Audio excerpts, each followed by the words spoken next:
to another episode of After Bloom. I'm here today with Ron Humphrey. Welcome, Ron. Hi, Russ. Glad to be here. How are you doing this fine day? Doing very well, thank you. Ron Humphrey and his wife, Kathy, who we interviewed in the last episode of After Bloom, are both members of Bloom. And I hear Ron's story is just as fascinating as Kathy's. Oh, right. So, that being said, Ron, tell us a little bit about yourself. Okay, Russ. Well, thanks. And I appreciate having a chance to share with fellow Bloomers about who we are and where we come from. I've got a lot of chapters to my story, so I'll try to be as brief as I can. But I grew up in Peoria, Illinois. My dad worked at Caterpillar Tractor Company. He worked there for almost 40 years. My mother was a housewife. After graduating from high school, I attended Michigan State University. I got a bachelor's in forestry and a master's in resource development. After graduation, I started a 33-year career with the U.S. Forest Service. Wow. And I had a chance to work in 8 different states with the Forest Service. Lived in some really beautiful places and met a lot of terrific people. And in 1988, I moved to Petersburg, Alaska, and that's where I met Kathy. I was the supervisor of one part of the Tongass National Forest up there, and then after being there for a while, we moved down to Olympia, Washington, and I completed my career there as a forest supervisor of the Olympic National Forest. Wow.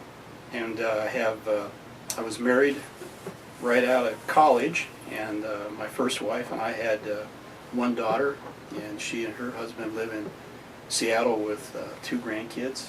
Wow. And then, of course, after I married Kathy, I helped her raise her 2 daughters, and they also live in the Seattle area, and we have 2 other grandchildren with those kids. So It makes it handy around the holidays to go visit if they're all there. well, we'd rather have them come here because Seattle's weather is something that. That's true. And after I retired in 1999, we moved to Montana. That was one of the things that Kathy, I think, mentioned the last time when I married her. She had to agree up front that when I retired, we were going to move to Montana. I had started fishing there fly fishing there in the 70s. Oh.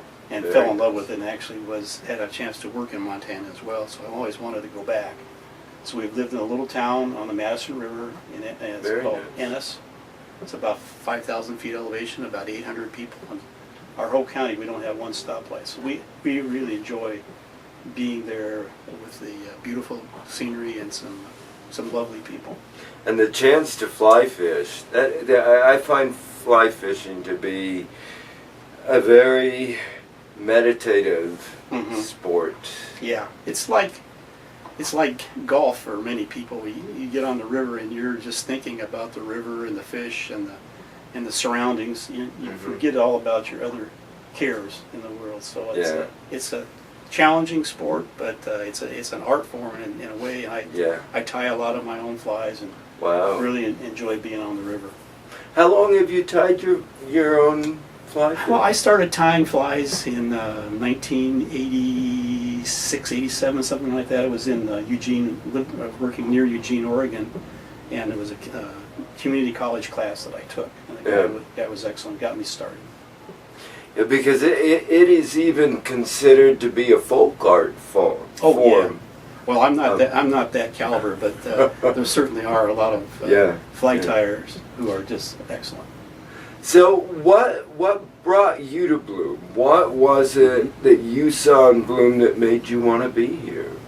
Yeah, well, I think Kathy mentioned that her family had an experience. They're still part of a church in Indio, and we became associate members there. But they developed some policies that we didn't feel was inclusive, and we chose to drop our membership there and started looking around, and we actually found Bloom in the Yellow Pages.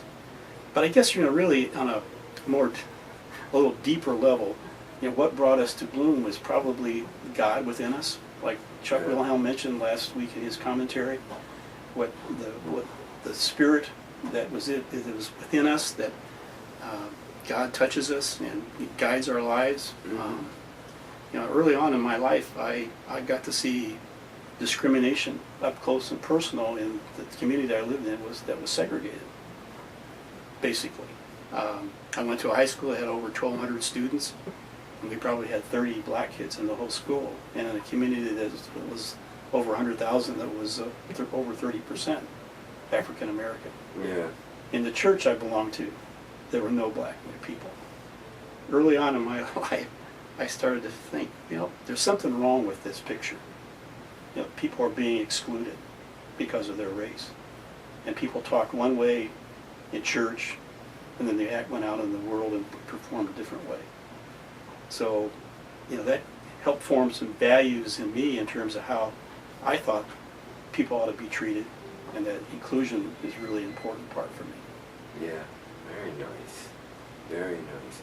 Well, what does Bloom inspire in you? Well, the first time we came, we were just totally blown away. It was such a rich experience for us on many levels, spiritually, socially, just meeting people from such different backgrounds than ours. Wonderfully warm welcome. So that was inspiration in itself, is that, wow, people want us to be involved here, and we want to be involved in this church. So we became members a little over a year ago as associate members, and I've been, up until I had my foot surgery, I've been real active in the sandwich making on Mondays. Hunger is an important issue for me in the world. So I'm really looking forward to getting back to that. Also, I'm really looking forward to the strategic outcome of the visioning session that was held earlier this Yes. winter, and the action items that will come out of that, and participating with that. Yeah, I think there were a lot of good ideas put forth, and there are a lot of good things that will come from it. I'm sure there will be with the people that are working on that. I know are excellent folks, and they've got a lot of great ideas from that visioning, and I hope that it will help Bloom target on some new areas that we can move forward with. Yes. That'll be nice. Well, Ron, it's been a pleasure to have you here on After Bloom. It is wonderful to have Bloom in the Desert Ministries filled with such fascinating and wonderful people like Ron and Kathy Humphrey and other people as well. And we'll be sharing more stories in the future and getting to know more of our bloomers. Again, thank you, Ron, for joining us. Mm-hmm. And thank you for joining us. Yeah, thank you so much for asking me, and I look forward to more and more close relationships with the church and with the congregation. And I'm sure as all Bloom members do with you. This has been wonderful. And remember, volunteer. When you volunteer, the life you change may be your very own. Thank you, God bless, and God is still speaking. Bye-bye.